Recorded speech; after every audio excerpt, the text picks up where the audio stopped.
Dari sepak bola tanah air, saudara, Theis Dalingga menjadi topik hangat dalam isu baru pemain keturunan yang akan dinaturalisasi timnas Indonesia. Bomber bolonya ini memiliki harga pasar 208,58 miliar rupiah. Cederanya Ole Romani membuat isu hangat mengenai pemain diaspora yang akan dinaturalisasi skuad Garuda terus memanas. Cederanya Ole membuat Indonesia mau tak mau memperkuat barisan di lini pendobrak pada duel kualifikasi Piala Dunia 2026 putaran keempat zona Asia. Sebelum Ole datang memperkuat timnas, Cai Idzes dan kolega memang memiliki masalah dalam urusan mencetak gol. Kedatangan Ole menjadi berkah tersendiri. Bahkan bomber Oxford United langsung tampil gacor dengan mempersembahkan 3 gol dalam 3 laga bersama skuad Garuda. Menghadapi situasi cederanya Ole, PSSI bergerak cepat untuk memperkuat armada Patrick Kluivert. Sejumlah nama pemain diaspora mencuat, salah satunya bomber Serie A Italia, Theis Dalingga. Rumor beredar, pemuda 24 tahun menjadi opsi untuk memperkuat barisan penyerangan skuad Garuda. Kabarnya, striker bertinggi 190 cm ini memiliki darah keturunan dari Jakarta, Tanjung Priok. Mengawali karir di Eredivisie Belanda, Dalingga sempat berpetualang di beberapa klub, diantaranya Groningen dan Excelsior. Tampil moncer, Dalingga kemudian kehebatannya kemudian membuat klub Serie A Italia Bologna merekrutnya. Pada musim lalu, dalam 31 duel di Serie A, Dalingga mempersembahkan 3 gol dan 3 assist, serta rajin tampil menjadi starter. Dengan kemampuan dan pengalaman yang dimilikinya, apabila rumor ini terrealisasi, tentu akan menguntungkan bagi Indonesia. Tak hanya itu, ketajaman pemain grade A ini akan menjadi solusi bagi lini serang skuad Garuda.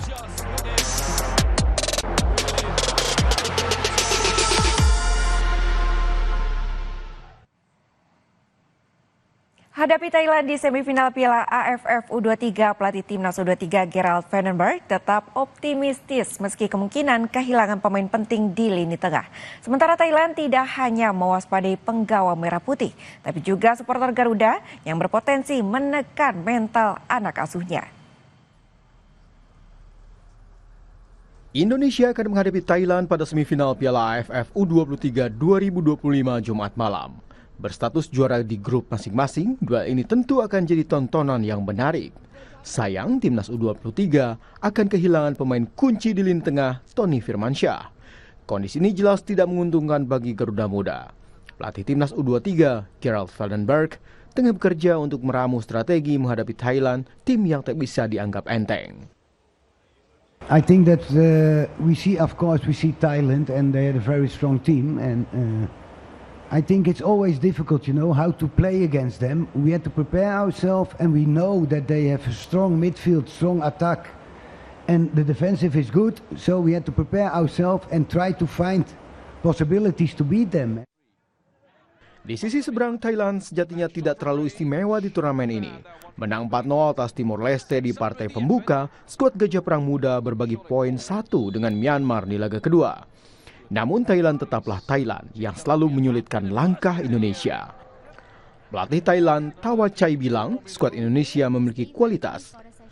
Apalagi mereka akan bermain di depan puluhan ribu supporter Garuda di SUGBK Jakarta. Ini akan jadi ujian mental bagi Thailand U23. แฟนบอลอินโดนีเซียจะเข้ามาในสนามค่อนข้างเยอะซึ่งเป็นเรื่องที่ผมเองก็ต้องมาที่นี่เพื่อต้องการอยากให้น้องๆทุกคนในชุดนี้ได้เจอกับ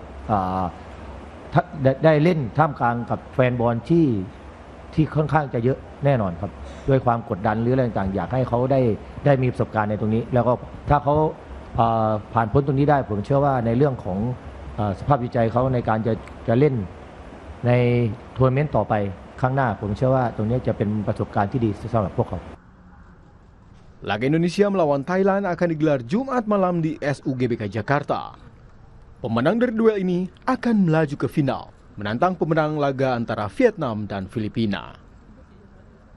Tim Liputan Kompas TV Jakarta. PSSI mengapresiasi AFC terkait penyesuaian jadwal pertandingan timnas Indonesia pada babak keempat kualifikasi Piala Dunia FIFA 2026 zona Asia Grup B. Sebelumnya, Timnas Indonesia dijadwalkan menghadapi Arab Saudi 8 Oktober pukul 20:15 waktu setempat dan jumpa Irak 11 Oktober pukul 18. Namun mempertimbangkan aspek pemulihan fisik pemain serta jarak geografis Indonesia, PSSI mengirim surat kepada AFC untuk mengajukan permohonan penyesuaian waktu pertandingan. AFC pun menyetujui dengan menjadwalkan pertandingan melawan Irak pada pukul 22:30 waktu setempat. Ketua Umum PSSI Erick Thohir bilang perubahan ini membuat tim asuhan Patrick Kluivert mendapatkan waktu pemulihan yang ideal.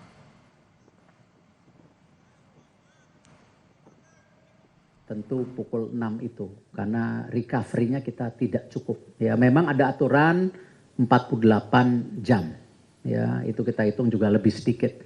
Tapi kalau kita lihat dari jangka waktu kita terbang, jangka waktu juga beda waktu, dan tentu situasi temperatur yang cukup panas di sana di jam-jam itu, ya tentu kita coba fairness gitu. Dimundurkan dari jam 6 menjadi 10:30. Jadi ini recovery-nya kita cukup waktu. Dan karena itu ya saya mengucapkan terima kasih juga kepada AFC karena ini bagian sportivitas. Kita juga pernah melakukan yang sama sebagai tuan rumah ketika waktu itu di kualifikasi pihak Jepang menginginkan mengundur 1 hari. Malut United FC memperkenalkan pemain dan tim pelatih yang akan berlaga di Super League 2025-2026. Peluncuran skuad Laskar Kiraha dilakukan di Yogyakarta. Jelang bergulirnya Super League 2025-2026, Malut United FC resmi memperkenalkan tim pelatih dan pemain di Yogyakarta. Laskar Kiraha memboyong sejumlah pemain asing mulai dari David da Silva, Ciro Alves, Vinicius Duarte hingga kiper Alan Jose. Malut United sengaja mendatangkan pemain berkualitas karena di musim ini memasang target menjadi juara Super League. Lebih baik dari musim kemarin. Musim kemarin kan kita ranking 3, harus lebih dari itu, harus di atas itu. Datangkan pemain-pemain yang baru, yang berkualitas. Itu bagian dari usaha kami untuk menggapai itu, tujuan kami untuk lebih baik dari itu. Ya, alhamdulillah manajemen memberikan pemain-pemain yang menurut saya cukup berkualitas ya, dan manajemen juga meminta bahwa harus yang terbaik ya. Artinya sinyalnya udah jelas ya. Insya Allah juara. Pasti itu, pasti itu akan tantangan itu akan berat, pastilah itu ya. Karena ada satu-satunya Malut yang berani profesional lokal itu pastilah. Tapi kita sama manajemen sudah punya keyakinan bahwa kita sepakat, kita fokus untuk kita aja, untuk Malut aja. Peluncuran Malut United FC ditutup dengan perkenalan kostum tim yang didominasi warna putih sebagai jersey kandang, warna merah untuk tandang. Sedangkan kostum alternatif berwarna hitam. Sementara untuk penjaga gawang dengan warna hijau dan orange. Persebaya Surabaya akan memaksimalkan pemain yang ada dan belum berencana menambah pemain asing untuk musim depan. Bajul Ijo akan memaksimalkan 8 pemain asing dari 11 kuota yang ditetapkan I-League selaku operator Super League.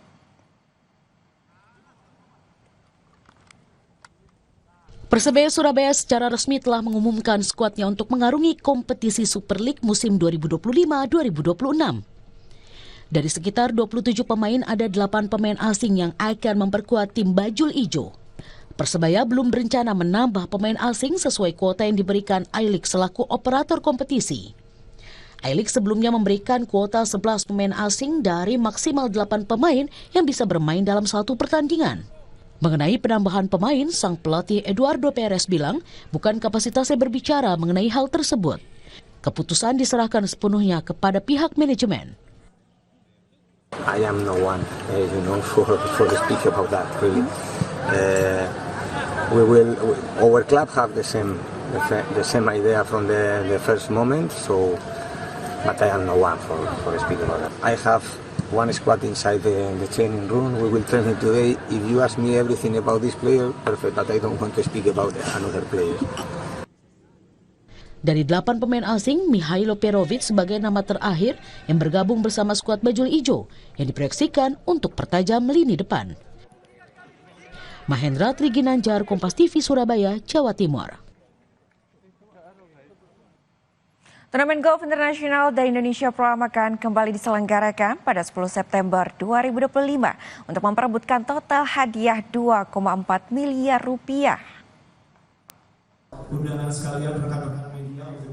Turnamen golf The Indonesia Pro Am kembali diselenggarakan pada 10 hingga 12 September 2025 di Gunung Gelis Country Club Bogor. Turnamen yang masuk dalam kalender Asian Development Tour ADT mempertandingkan 2 nomor yakni individual dan beregu Pro Am dengan total hadiah $150.000 Amerika Serikat atau setara 2,4 miliar rupiah. 100 pegolf profesional dan 100 pegolf amatir akan ambil bagian untuk bertanding di 2 course secara bersamaan dalam 2 putaran pertama. Pegolf profesional Indonesia Peter Gunawan bilang wakil Thailand masih menjadi pesaing terkuat di ajang ini. Sebelumnya Tanapat Pichaiko berebut gelar juara di Pro Am 2024. Undangan sekalian rekan-rekan media untuk mengikuti acara pada hari ini. Juara di Indonesia Pro Am Turnamen. Tentu saja Thailand sih. Kalau di ADT kan banyak developing pros dari Thailand tuh yang sangat berbakat ya. Tapi selain itu sih menurutku lumayan neutral. Jangan mikirin sih. Aku nggak terlalu mikirin. Main aja siapa tahu yang whatever happens happens. Gitu aja, simple. Pebalap Italia Jonathan Milan memenangkan etapa 17 Tour de France. Kecelakaan terjadi di etapa ini. Pebalap Italia Jonathan Milan menjadi yang tercepat di Tour de France etapa 17 dengan catatan waktu 3 jam 25 menit 30 detik. Catatan waktu finish memperlebar keunggulan dalam klasemen perebutan poin sprint dan ini sama dengan yang diraih para pebalap yang finish di posisi kedua sampai ke-8 di etapa ini. Pemimpin klasemen Teddy Pogacar dan Jonas Vingegaard yang tertinggal 4 menit 15 detik finish dengan selamat meski terjadi insiden besar 800 meter menjelang garis finish. Hujan yang membuat jalan menjadi licin menyebabkan satu pebalap tergelincir dan memicu jatuhnya sejumlah pebalap lainnya. Sehingga hanya tersisa 10 pebalap untuk memperebutkan sprint terakhir.